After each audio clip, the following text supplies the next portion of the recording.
नमस्कार, Bharat news live 24 में आपका स्वागत है सर। मैं दिनेश कुमार पंडित आपसे ये जानना चाह रहे हैं कि बिहार की शिक्षा आधुनिक युग में चरमरा गया है और उन वर्गों का जहां आज से पहले 75 वर्ष पहले शून्य था, आज कुछ पा रहे हैं लेकिन फिर भी स्थिति गिरा हुआ है।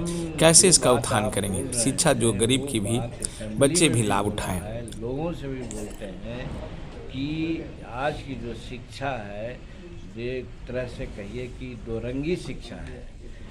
एक तो है पैसा वाले, चाहे कोई जात कोई कौम का हो, वो अपना बच्चा को 20 लाख 10 लाख 15 लाख दे करके प्राइवेट स्कूल में पढ़ाता है। और एक है कि सरकारी विद्यालय पर हम लोग डिपेंड करते हैं, जहाँ मास्टर पढ़ाते नहीं, जिसकी चर्चा आप करते हैं।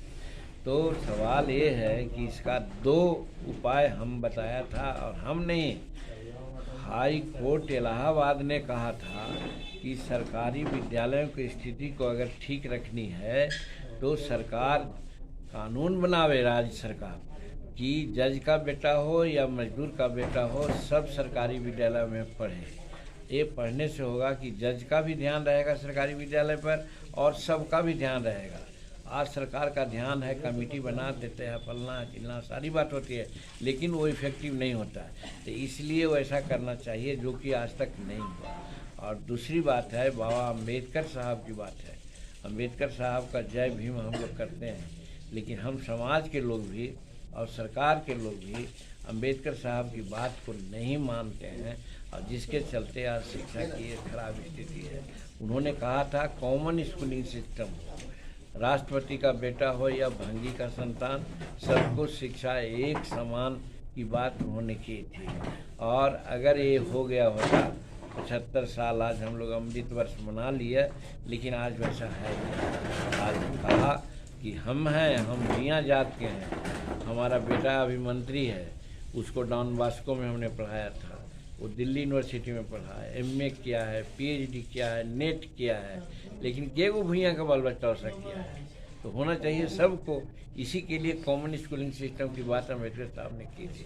तो अगर अम्बेडकर साहब की बात को अगर हम लोग मान के चलते तो अब तक कॉमन स्कूलिंग सिस्टम हिंदुस्तान में लागू हो जाता।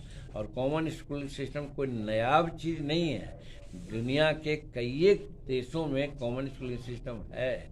तो हमारे हुक्मरान जो कोई भी रहे हैं 1947 के बाद, वो इस पर ध्यान नहीं दिए, ये उनकी गलती है। और गलती है हमारे समाज के लोगों को भी, राजनीति लोगों को भी, कि हम वोट मांगते हैं तो इस बिना पर वोट नहीं मांगते हैं कि कॉमन स्कूलिंग सिस्टम हम लागू करेंगे।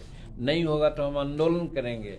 लोग खेत के लिए आंदोलन करते हैं, बास की ज़मीन के लिए आंदोलन करते हैं, लेकिन कॉमन स्कूलिंग सिस्टम हो इसके लिए आंदोलन नहीं करते हैं। ज़रूरत इसकी है कि समाज के लोग जागें और बाबा अम्बेडकर की बात को इम्प्लीमेंट कराने के लिए सड़क से संसद तक हल्ला बोलेंगे, तभी हमारी स्थिति ठीक होगी। नहीं तो 75 साल गुजर गए, अगला 75 साल होगा तो 5% हम लोग बढ़े हैं, 4% और बढ़ेंगे हम लोग। लेकिन 95% बढ़ने के लिए हमको कॉमन स्कूलिंग सिस्टम होनी चाहिए। राष्ट्रपति का बेटा या भंगी का संतान, सबको शिक्षा एक समान करना होगा, तभी होगा। और ये टोटल डिपेंड करता है यहाँ के मतदाताओं पर। मतदाता जात और समुदाय के नाम पर बटा हुआ है, मनुवादियों ने बांट दिया है।